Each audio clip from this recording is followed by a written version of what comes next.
All right, the Chargers make kind of a quiet, sneaky move that's not going to grab the headlines, but it's something that's really interesting. If you're new to the channel, we're Detroit Lions fans, but this channel fully dedicated to the Chargers, give you an outsider's look into your team. We're big Jim Harbaugh fans, and we started this channel, and now we're covering the Chargers. It's great, and appreciate everyone that's subscribed. We're up over 10,000 subs. It's been awesome, so appreciate that. Okay, here it is. Plus, I got a cool chart to show you about the offseason and kind of what's happening and where the Chargers rank. It's really cool. We'll get to that in just a second. Chargers hire a new safeties coach. Now, remember, yours left, and so what do? You get a former defensive coordinator from Florida State. So you had this young hotshot guy, and now you get a full-on like defensive coordinator, called plays. Let's go to it here. And now he's your safeties coach. So again, is this going to be groundbreaking news anywhere? Probably not, but it's the former Florida State defensive coordinator, Adam Fuller, who goes to the Chargers. Now, this is interesting because a couple things on it that I like is right here, a veteran college coordinator moved to LA marks his first coaching opportunity in the NFL. He has coached at Marshall, Memphis, and Florida State, a few seasons at the FCS level. He's an older guy. I like this because, especially at like the safeties position, because we talked about with Jim Harbaugh, he has an opportunity to know the players, his own players at Florida State. That's the guy you saw in the thumbnail, was this really good player. Let me get to it here. Right here is Azari Thomas, is a Florida State player. He's a slot corner, day 2 prospect. But the point is on this is he's going to know some of these guys that are day 2, day 3 guys down in the SEC, in the I don't even know what conference the Florida State's in now anymore. What are conferences? Who knows? But in the South, he's going to know players in the South, recruited against, coached. That's just an added bonus when you got these guys that are all circling around the pro level all the time. It's like, do they know these guys as well? But it's like, sweet, grab a college guy that's been doing nothing but college. Know some of these players, can give you a little information here and there. I think it's smart to do that.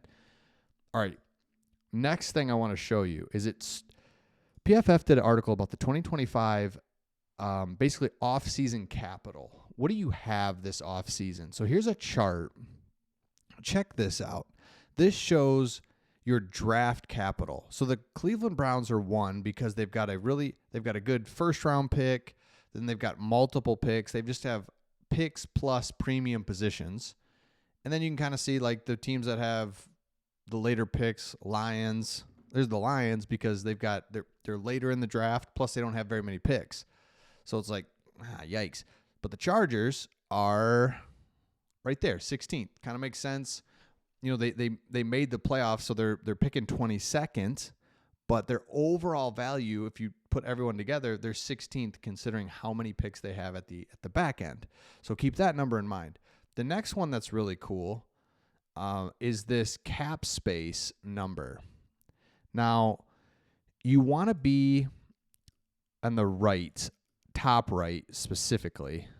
But what this shows is your effective cap space. So you can see down here on the x-axis, you want to be to the right. But then it also shows if you're on the y-axis here, it shows your restructuring potential. So you got to restructure. You've got guys due for big contracts. And so it's like, yeah, you got a lot of cap space, but you've got a lot of free agents and a lot of work you have to do. Not the case for the Chargers. Check it out. They have, so actually you want to be bottom right. So they're in great position. So you take this and you put it together, make a little composite. You want to be on the top right is where you want to be in this. It's draft capital plus cap space. So you can see these bad teams here. Shout out to them. They have cap space and they have draft capital, but they're the Chargers, right? Perfect. They're kind of right there. You don't want to be on the left side of this graph. You don't want to be the Seahawks. They don't have capital and they don't have draft capital or cap space. So again, we get excited because it's like, oh, look at the draft. Look at all the cap space we have. But they don't show you the full picture and that you owe a bunch of guys or that a bunch of guys are going to be free agents. And so it's like you're going to have to use a lot of that on your own players. Or you like, man, we're picking first or picking early in the draft, but you don't have a second and a third round pick or something like that. So that's just cool to see in relation to other teams. The Chargers are in just a really healthy spot in the offseason. And so when we look at the mock drafts, we've looked at a few different ones. You're taking a tight end at some point. It feels like second, third round. You're going to take some offensive linemen. You're going to find a way to get some guys on the perimeter. All those things are absolutely manageable and something that you can do versus when you're looking at it, it's just like, oh man, we got another year. We're just got to kind of bite the bullet and just see what we can do. No, like this is the year. This is the off season where it feels like let's do some things and let's not sit around. And we'll see, right? We'll see what Joe Ortiz's real mindset is. But I wanted you guys to see we've got the cap space and we've got the draft capital to do stuff. So if he doesn't do anything and plays it real conservative, it'd be really disappointing because it's like let's make some moves. Let's bring in some guys. Let's trade a 6th round pick for a aging wide receiver. On not only that, but I mean on top of other things. Let's bring some guys in. I need to see some sort of movement because the Chargers can do it, right? They've got the cap space, got the ability. So another thing I want to show you. They came out with a new mock draft as well that I think we've looked at. Oh yeah, so the Chargers one, they actually let's do this. Why not? We've done this before. It's a lot of fun. It's the mock draft simulator on PFF. You could pick how many like rounds you want to go. You can just do anything you want. So let's just do 3 rounds. We're going to go fast. We're the Chargers right here, baby. And what are my other teams going to do here during this draft? Randomness up a little bit. Okay. Let's do this. Enter draft.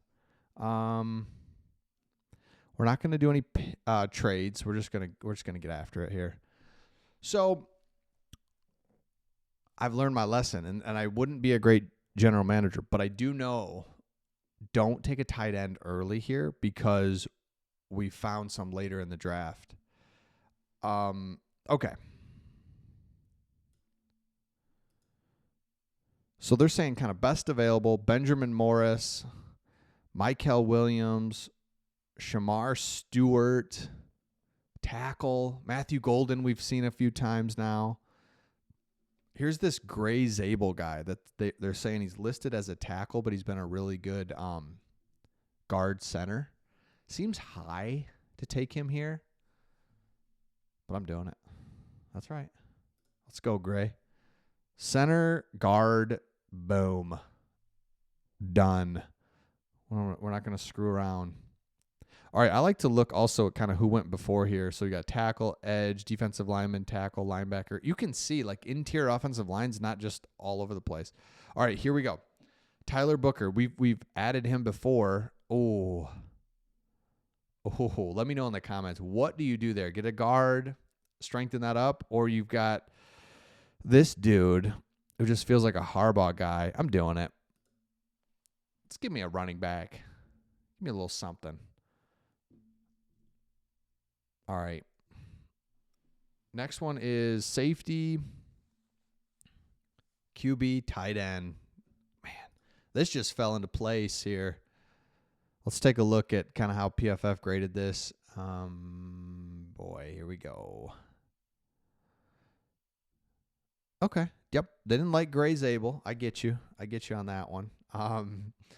But the other ones are A's. Yes, they are. Thank you so much. And this shows the first round. Travis Hunter, Mason Graham stud. But look, yeah, again, look around you here. Kenneth Grant went just before. There's Texas guys all over the place. Matthew Golden went right after the pick that I had here. But again, there's just not a ton of interior offensive linemen that high. So I don't think you need to take Gray Zabel there. Probably wouldn't, and get some better dudes later in the fourth, fifth, sixth, seventh round. I think that's fine. Love it. Okay, let me know your thoughts in the comments. Make sure you subscribe if you haven't. We'll see all of you on the next one.